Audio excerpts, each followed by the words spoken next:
Bonjour. Donc nous reprenons le cours. Donc page 3 tout d'abord.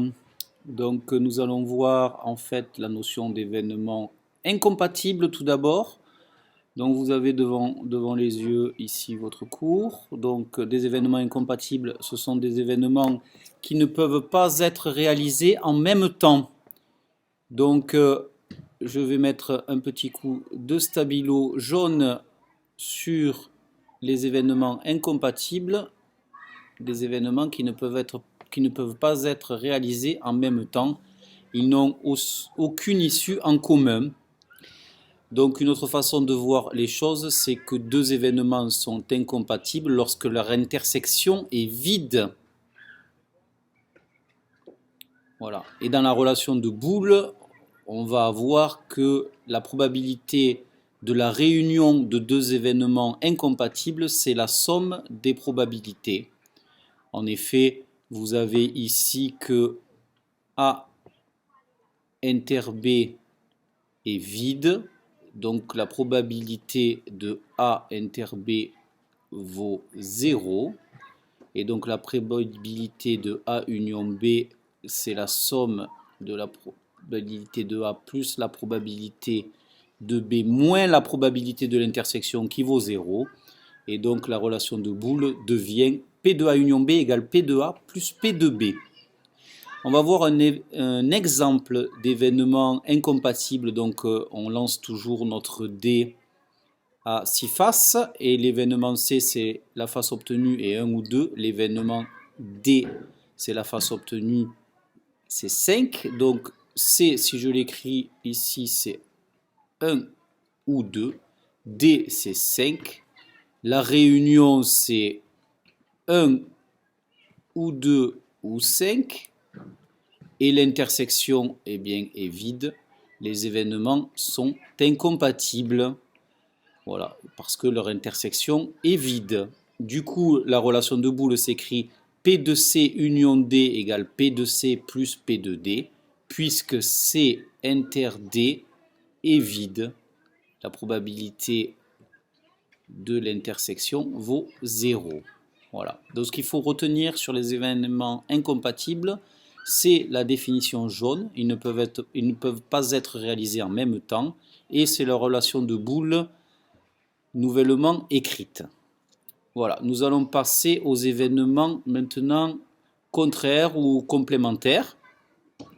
Donc on va noter l'événement contraire de A bar. Donc A bar, c'est un A avec une barre au-dessus horizontale. L'événement complémentaire à barre d'un événement A, c'est l'événement qui se réalise lorsque A ne se réalise pas. Voilà, c'est constitué des issues qui ne sont pas dans A. On va prendre directement un exemple pour faire simple. A, c'est 2, 4, 6, c'est les événements pairs. Donc A bar, c'est les événements qui sont impairs. Donc A bar, vous allez écrire les issues qui ne sont pas dans A, mais qui sont dans oméga, donc 3, 5 et 1. B bar, on n'est pas 1 ou 2, donc on est 3, 4, 5 ou 6. C'est être plus grand ou égal à 3. Voilà. Dans la représentation des ensembles ci-contre, assure envers l'événement A bar. Donc A bar, c'est tout ce qui n'est pas A.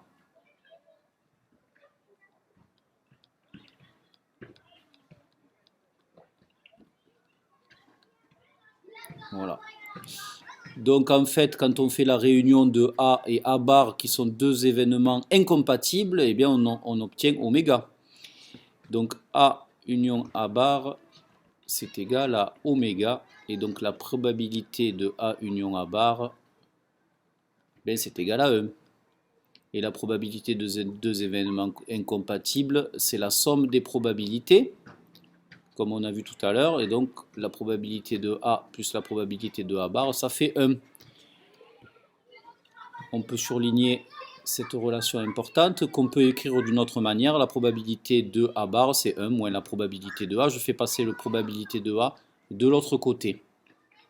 Donc ces deux façons d'écrire sont très importantes à connaître par cœur, bien entendu. Tout ça, c'est que de la logique, hein, en fait. Événements indépendants pour finir la page 3 et la première vidéo. Donc deux événements sont indépendants lorsque la probabilité de A inter B est égale à la probabilité de A fois la probabilité de B. Ça, c'est une définition algébrique, on va dire, mais on va essayer d'expliquer ça de manière intuitive en regardant le petit 2. Deux événements A et B sont dits indépendants lorsque la réalisation de l'un n'influence pas la probabilité de réalisation de l'autre. Donc ça, c'est vraiment la phrase à connaître par cœur. La réalisation de l'événement A n'influence pas la probabilité de réalisation de l'événement B.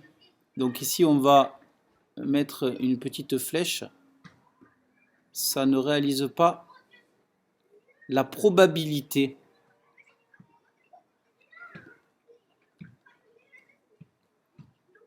de réalisation de B.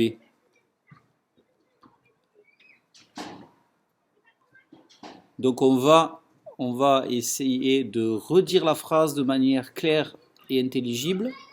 Donc deux événements A et B sont indépendants si la réalisation de l'événement A n'influence pas la probabilité de réalisation de l'événement B.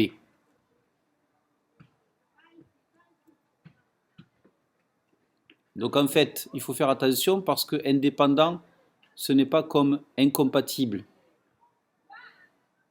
Admettons, on va prendre un exemple.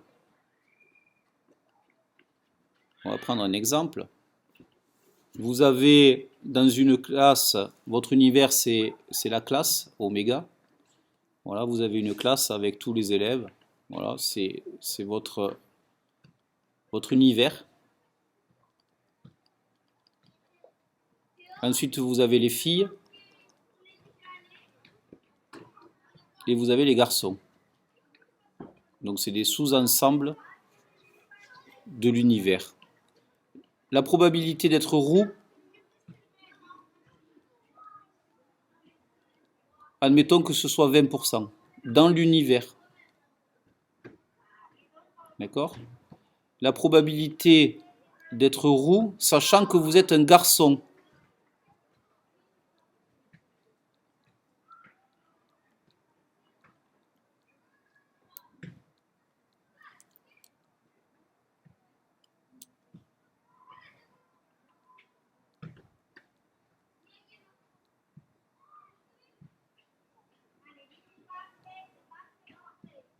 C'est 4/5. Il y a 4 garçons roux sur 5 garçons possibles. D'accord? On voit bien que le fait d'être un garçon, ça influence la probabilité d'être roux. 4/5, je multiplie par 2, c'est 8/10. Je multiplie par 10, c'est 80%. Donc le fait d'être un garçon, ça influence la probabilité d'être roux. Parce qu'on n'a pas la probabilité d'être roux sur l'ensemble total qui est égal à la probabilité d'être roux sur l'ensemble des garçons. Donc ici, être garçon et roux, ce sont des événements qui sont dépendants. La réalisation de l'un influence la probabilité de réalisation de l'autre. La probabilité d'être le fait que vous soyez un garçon, ça influence sur la probabilité d'être roux. Parce qu'il y a beaucoup de roux chez les garçons. Voilà. Pour que les événements ne soient pas pour que les événements soient indépendants ou ne soient pas dépendants, pour que les événements être roux et être garçon soient indépendants, il aurait fallu que j'ai probabilité de roux 20%, probabilité d'être roux sur les garçons 20% aussi. Là, on aurait été indépendant. La réalisation d'être garçon n'influence pas sur la probabilité d'être roux. Voilà, je vous remercie pour cette page 3.